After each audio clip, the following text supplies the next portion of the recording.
Very good morning, all of you. This is your social science teacher, that is Anmol Upadhyay. Students, as you know that we have completed the first part of this chapter. Now we are going to discuss our second part of this chapter, that is the Mughal Empire. Okay तो हम लोग क्या देखेंगे इस second part में? बेटा ये देखना है कि अकबर ने कौन सी ऐसी पॉलिसी की कि इतने लंबे समय तक वो शासनकाल करता रहा। ठीक है, इसमें हम जानेंगे कि कैसे अकबर की सारी इंफॉर्मेशन हमारे पास कहां से आई। ठीक है, चलिए एक एक करके हम लोग डिस्कस करते हैं। सबसे पहले बेटा अकबर का जो सिस्टम था, ठीक है, अकबर का जो भी इंफॉर्मेशन अकबर के बारे में पता चला वो चला अकबरनामा से। कहां से चला? अकबरनामा से। यानी अकबर कैसे राज करता था, कैसे शासन करता था, क्या क्या उसके टर्म्स थे, कौन कौन से उसके लोग थे, ठीक है, कैसे उसने रूलिंग पीरियड को रखा था, तो ये सारी चीजें हमें इंफॉर्मेशन पता चली अकबरनामा से। अकबरनामा में बेटा टोटल 3 वॉल्यूम है, ठीक है, जिसको अबू फजल ने लिखा था। अबू फजल कौन थे? अबू फजल अकबर के दरबार के एक कह सकते हो नोबेल थे, या एक दरबारी थे, या मंत्री कह सकते हो, ठीक है, या और इनके दोस्त भी थे। ठीक है, यानी अकबर के वो फ्रेंड भी थे और उनके दरबार में वो काम भी करते थे। तो अकबर के कहने पर अबू फजल ने अकबरनामा लिखा। ठीक है, और अकबरनामा को टोटल 3 पार्ट में लिखा गया। जो लास्ट पार्ट है आईने अकबरी, ठीक है, उसमें बताया गया है कि अकबर कैसा शासनकाल किया था, कैसे शासन किया, कौन कौन सी चीजें उसने लाई, कौन कौन सी चीजें हटा दी उसने, ये सारी चीजों को अकबरनामा के आईने अकबरी में बताया गया है। अकबरनामा के 3 पार्ट हैं बेटा। पहले पार्ट में तो उसने बाबर के बारे में, हुमायूं के बारे में और उसके एंसेस्टर के बारे में बताया है। ठीक है, लेकिन जैसे जैसे सेकंड और थर्ड पार्ट में अकबर का पूरा डिस्क्रिप्शन दिया गया है कि अकबर का शासन करने का क्या क्या सिस्टम था, ये सारी चीजों को। ठीक है, तो सबसे पहले आते हैं बेटा कि अकबर का रूलिंग पीरियड में पैसे कहां से आते थे। जो इनकम थी अकबर की, या अकबर के पूरे अंपायर की जो इनकम थी वो कहां से थी? तो वो थी बेटा टैक्स से। ठीक है, वो लोग क्या करते थे, जितने भी आपके पीजेंट्स हैं, फार्मर हैं, ठीक है, एग्रीकल्चर वर्कर है, इनके ऊपर क्या लगाते थे? टैक्स लगाते थे। ठीक है, और जो टैक्स पे करता था उसी से क्या होता था? पूरा अंपायर चलता था। यानी देखो राजा के पास कम काम नहीं होता, सबसे बड़ी तो उसकी मिलिट्री होती है, यानी मिलिट्री एक्सपेंडिचर इतना ज्यादा होता है। 5 लाख 10 लाख की मिलिट्री होती है, उसको डेली खाने के चाहिए, ठीक है, उनको वेतन चाहिए, हथियार चाहिए, ठीक है, और तो और बड़ी बड़ी इमारतें, मूर्तियां, मंदिरें, ये सब बनवाना। तो इन सब चीजों के लिए पैसा कहां से आता था? तो इन सारी चीजों के लिए पैसा आता था टैक्स के रूप में। ठीक है, तो जो भी होता था उसका 1/10 जो होता था लगभग टैक्स लोग दे देते थे। सपोज करिए आपके पास 100 रुपया का मान लीजिए कोई सामान है, तो उसमें 10 रुपया जो होता था वो राजा के नाम पे टैक्स के लिए चला जाता था, 90% आपका होता था। ठीक है, तो टैक्स से आता था। अब देखो जो टैक्स कलेक्ट होता था बेटा, ध्यान रखो, अब सबके गांव में जा जाके कलेक्ट तो नहीं किया जा सकता था, तो हर गांव में एक जमींदार बनाया गया था। क्या बनाया गया था? जमींदार बनाया गया था, जिसका कनेक्शन किससे था? राजा के लोगों से था। ठीक है, वो पूरे टैक्स को कलेक्ट करता था और राजा के लोगों को दे देता था। ठीक है, इस पूरे टैक्स सिस्टम को कहा जाता था बेटा जब्त। क्या कहा जाता था? जब्त। नाम याद रखिएगा, JABT, जब्त। ठीक है, अब ध्यान से सुनो, ऐसा नहीं होता था कि किसी की भी फसल के ऊपर या किसी भी देश या राज्य के ऊपर टैक्स चार्ज कर दिया जाता था। सबसे पहले उसका क्लोज सुपरविजन होता था उस एरिया का। सपोज करो कि मान लो अकबर के रीजन में इलाहाबाद का एरिया है, तो इलाहाबाद के एरिया में क्लोज सुपरविजन किया जाता था कि फसलें कैसी हुई हैं, पैदावार कैसा है, अच्छा है, तब तो टैक्स अच्छा लिया जाता था। अगर फसलें खराब है, नहीं हुआ है, तो टैक्स को कम भी कर दिया जाता था। ठीक है, तो सबसे पहले क्या होता था बेटा? सुपरविजन होता था उस एरिया का, उसके बेस पे क्या लगाया जाता था? एक फिक्स टैक्स लगाया जाता था। ध्यान रखिएगा, और टैक्स कलेक्ट करने का काम जो करता था बेटा लगभग जमींदार करता था। ठीक है, चलो ये तो था अकबर का इनकम टैक्स, यानी कहां से उसके पैसे आते थे। ठीक है, कहां कहां से उसके टैक्स सिस्टम वर्क करते थे। ठीक है, जब्त क्या होता था, कैसे वर्क करता था, ये चीजें हमने देखी। ठीक है, अब हम लोग आते हैं बेटा अकबर की पॉलिसी क्या थी बेटा। सबसे पहले अकबर जो था, यानी जितने भी उसके अंपायर थे, यानी जो भी जो जो चीजें जीता था, ठीक है, वो सबसे पहले उसको सूबा कहता था। ठीक है, यानी जो भी छोटे कस्बे होते थे उसको क्या कहा जाता था? सूबा। ठीक है, और उस सूबे का जो हेड होता था उसे क्या कहा जाता बेटा? सूबेदार। उस सूबे का हेड को क्या कहते थे? सूबेदार। जो कस्बा होता था या जो टाउन होता उसे सूबा कहा जाता था, उसके हेड को सूबेदार कहा जाता था। ठीक है, अब ध्यान से सुनो। और इसके पास एक इनकम टैक्स को कलेक्ट करने वाला एक डिपार्टमेंट भी था उस एरिया में, जिसको दीवान कहा जाता था। ठीक है, ये छोटे जगहों के लिए लागू होता था बेटा। ठीक है, जमींदार छोटे छोटे गांव के लिए, ये बड़े गांव के लिए उसके पास एक इनकम टैक्स के लिए होता था दीवान।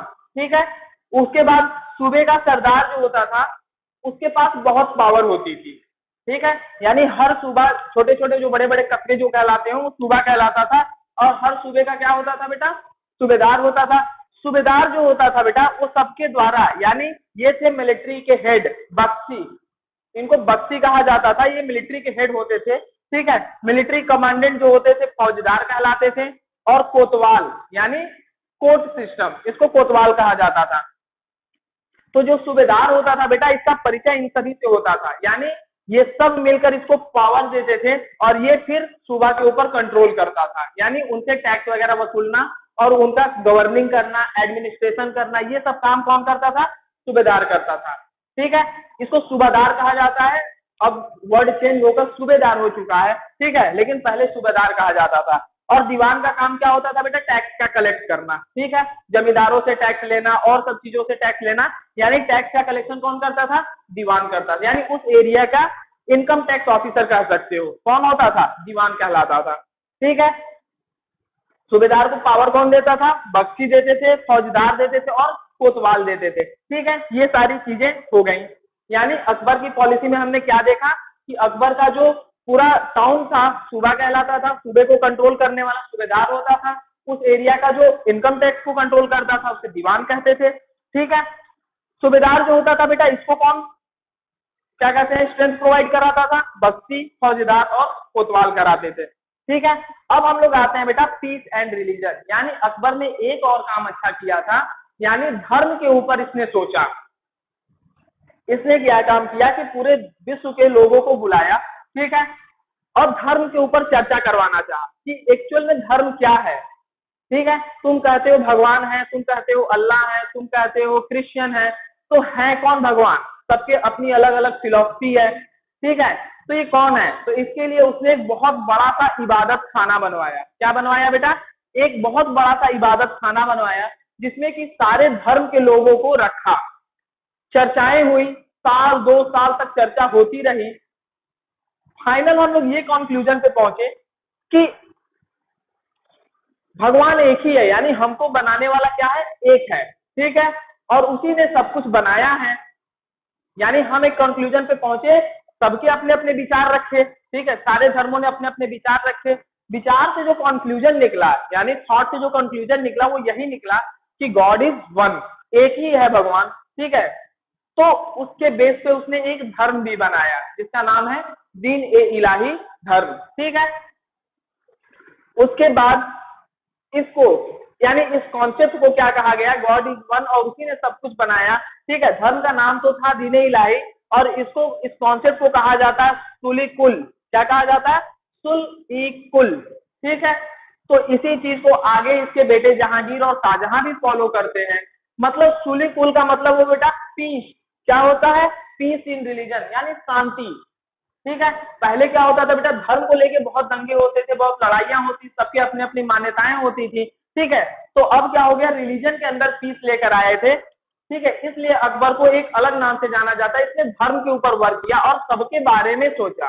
सबके बारे में सोचने का मतलब क्या होता है, देखो विचारधाराएं कई होती हैं। एक विचारधारा है कि मेरा ही धर्म है, मेरा ही धर्म सबसे अच्छा है। ठीक है, और सारे धर्म खराब है, ये इनटॉलरेंस टाइप की बातें हो जाती हैं। तो इसने क्या किया, इंटॉलरेंस को हटाया, कहा कि ये सब कट्टरवादी जो सोच है, ये विचारधाराएं, इससे नहीं होना चाहिए, भगवान एक है। ठीक है, उस बेस पे हमें शांति से काम करना चाहिए। ठीक है, तो इसने सुली कुल का कॉन्सेप्ट भी दिया। ठीक है, अब आते हैं बेटा 17th सेंचुरी में, यानी 17th सेंचुरी अब क्या था कि मुगल धीरे धीरे कमजोर पड़ते जा रहे थे। यानी यहाँ पर देखो, ध्यान से देखो, एक्चुअल में मुगल का पैसा आता कहाँ से था, इनकम टैक्स, जो टैक्स होता था वहीं से आता था इनका इनकम। ठीक है, तो जो एरिया पास में रहती थी वहां से तो ये लोग अच्छा खासा टैक्स कलेक्ट कर लेते थे, लेकिन जो एरिया बहुत दूर रहती थी, जैसे दिल्ली में रहता था सुल्तान, तो बंगाल का एरिया बहुत दूर पड़ जाता था, गुजरात का एरिया बहुत दूर पड़ जाता था, महाराष्ट्र का एरिया बहुत दूर पड़ जाता था। तो वहां से टैक्स कलेक्शन में बहुत दिक्कत होती थी, ठीक है, क्योंकि वहां के जो इनके जमींदार थे वही पैसा खा जाते थे, ठीक है, कई बार तो लोग देते भी नहीं थे, और यदि राजा के लोग जाते थे तो उसे मारते भी थे, उसे अपोज भी करते थे, ठीक है, लड़ाई झगड़ा भी होता था। तो धीरे धीरे क्या हुआ, जब 17वीं शताब्दी पहुंचने लगी, ठीक है, तो अब धीरे धीरे अकबर के समय में इसके जितने भी नोबेल थे, ठीक है, वो सब के सब वफादार थे, लेकिन वफादार होते तो थे, लेकिन जैसे जैसे अकबर के बाद जहांगीर, जहांगीर के बाद शाहजहां, शाहजहां के बाद औरंगजेब आते हैं, तो उनकी जो क्या कहते हैं लॉयलिटी थी वो धीरे धीरे डाउन होने लगी। अब यही नोबेल जिनको अकबर पालते थे या इनको जिनको अकबर रखते थे अपने दरबार में, ठीक है, अब ये धीरे धीरे क्या होने लगे, ये अपने बारे में सोचना शुरू कर दिए, ठीक है, ये खुद को रूल करने का सोच लिए, ठीक है।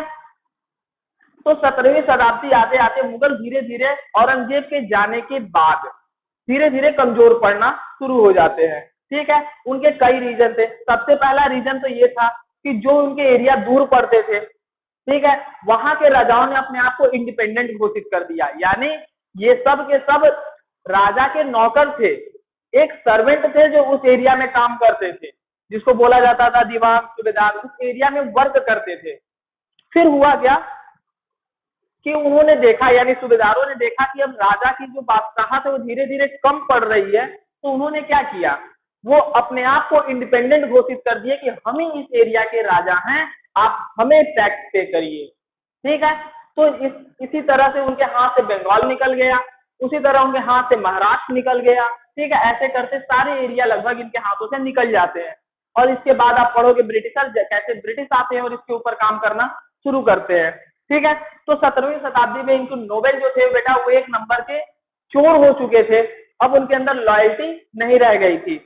बताया जाता है कि 8000 मनसबदार रखा था अकबर के समय में, लगभग 8000 मनसबदार थे, जिसमें कि सिर्फ 445 मनसबदार ही बचे थे, और ये 445 मनसबदार के पास जो धन था वो टोटल वेल्थ का 61% था, यानी टोटल वेल्थ का 61.5% धन किसके पास था, ये 445 मनसबदारों के पास था। अब सोचो कितने वो सब लुटेरे हो चुके थे कि 8000 की अकबर के जमाने में स्ट्रेंथ थी वो बहुत कम होके घट के 445 हो गई, और इनके पास जो वेल्थ था वो कितना था, लगभग 62% के आसपास, यानी 62% धन के ऊपर इन्हीं का राज था, ठीक है। देखो 17वीं शताब्दी से पहले, 17th सेंचुरी से पहले मुगल जो थे बेटा वो बहुत ही मतलब कह सकते हो अपने स्ट्रेंथ में थे। स्ट्रेंथ कहने का मतलब क्या कि इनके पास मिलिट्री एफिशिएंसी और वेल्थ बहुत ज्यादा था।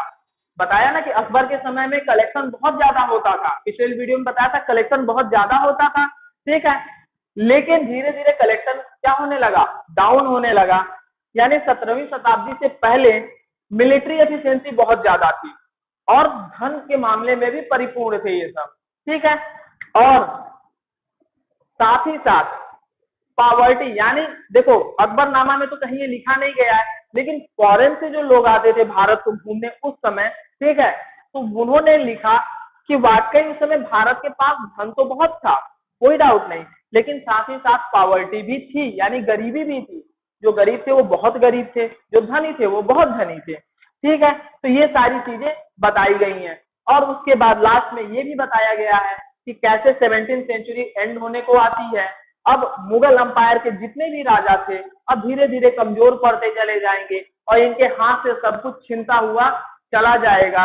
ये क्यों जा रहा है बेटा, क्योंकि यहाँ पर राजा सब कुछ नेग्लेक्ट कर रहा है, यानी सबसे पहले तो उसे अपनी मिलिट्री स्ट्रेंथ बढ़ानी चाहिए थी, ठीक है, उसके बाद कंट्रोलिंग पावर बढ़ाना चाहिए था, यानी जिस जिस सूबाओं पे उसका कंट्रोल था वहां मिलिट्री ले जाकर अपनी कंट्रोलिंग को दिखाना चाहिए था। लेकिन ये सब चीजों को न कर यानी आने वाले जितने भी अब राजा थे ये सारी चीजों को छोड़कर किसी अदर वे में लग गए, कोई पेंटिंग में लग गया, तो कोई बिल्डिंग बनाने में लग गया, कोई महल बनवाने में लग गया, इन सब चीजों में लग गए। तो धीरे धीरे मुगल की पावर भी क्या होती चली गई, कम होती चली गई, और एक ऐसा भी समय आया कि मुगल पूरी तरह से खत्म भी हो गए, ठीक है। तो ये था आपका पूरा वीडियो द मुगल एम्पायर के ऊपर, ठीक है। होप कि आपको पूरा समझ में आया होगा, जो नहीं आया होगा बेटा वो हम लोग पढ़ेंगे या डाउट सेशन में देख लेंगे। Bye bye.